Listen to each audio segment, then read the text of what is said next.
Petit message pour les gens qui ont mal compris mon cliffhanger du dernier épisode. Je fais pas une suite du BYT sur Cyprien Gaming, mais la suite du compteur de la fin. LOL. And here we go.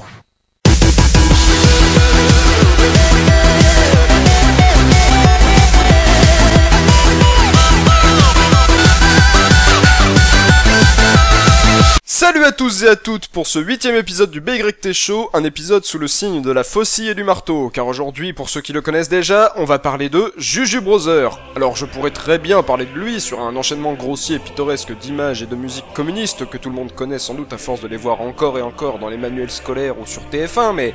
Attendez, je suis pas en train de le faire là. On reviendra sur cet élément un peu plus tard, mais vous avez déjà compris que c'est un détail qui a attiré mon attention assez rapidement. Alors qui est Juju Brother pour ceux qui ne le connaissent pas ? Alors c'est un gars vachement sympa qui fait des vidéos sur internet. Voilà, c'était le 8ème épisode du BYT Show, j'espère qu'il vous a... On va éviter les répétitions de vannes ou ça va devenir lourdingue. Donc, Juju Brother a débuté sur YouTube en mai 2011 avec le Juju Brother TV, une émission inspirée du concept de l'AVGN, l'Angry Video Game Nerd si vous préférez, de Joueurs du Grenier et de Sysfac. Elle était composée d'une série de tests qui parlent de jeux récents et rétro, qu'ils soient bons ou mauvais.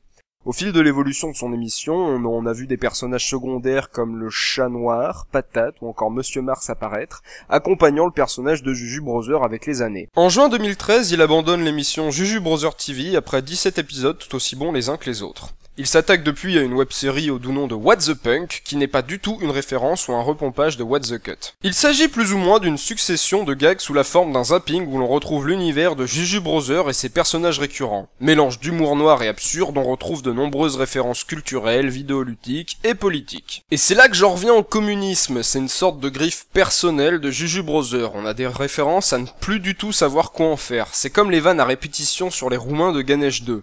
Moi perso, j'ai toujours été fasciné par la transgression de l'interdit.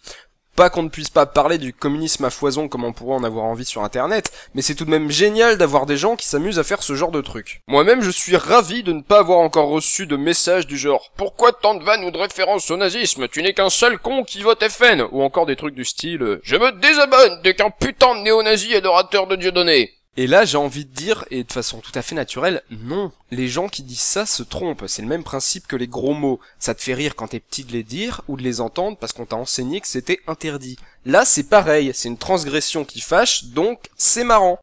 Refermons cette grosse parenthèse qui n'était pas vide de tout intérêt pour vous parler plus en profondeur de ces deux émissions respectives. Tout d'abord, nous avons le Juju Brother TV qui est désormais clôturé, ce qui ne vous empêche pas de mater toutes ces vidéos. Il y en a pour tous les goûts, jeux de baston, plateforme, aventure, courses, mini-jeux, etc.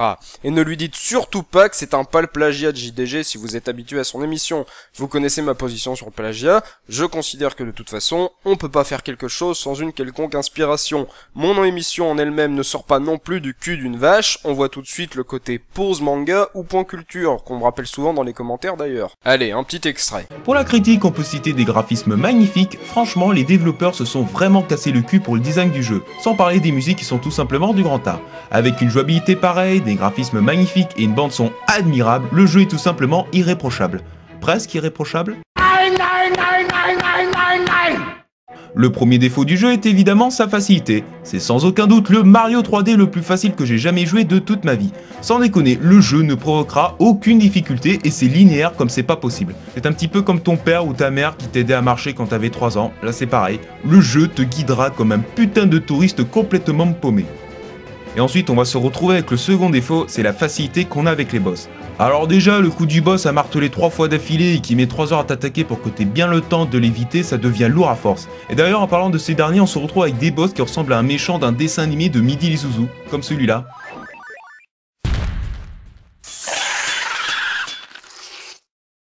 Oh, mais c'est quoi ce boss de merde? Non mais t'appelles ça un boss? La deuxième émission, c'est What the Punk. Quand je l'ai regardé pour la première fois, honnêtement, j'ai pensé au KDS Zapping. Mais évidemment, Juju met son humour qui lui est propre, à base d'absurdité et de blagounettes aussi noires que mon café.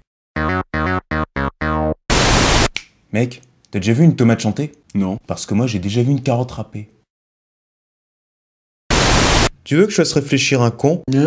14. Pourquoi 14? Ah, je te laisse réfléchir. Et maintenant, voici la bite de l'espace. YOLO! C'était la bite de l'espace.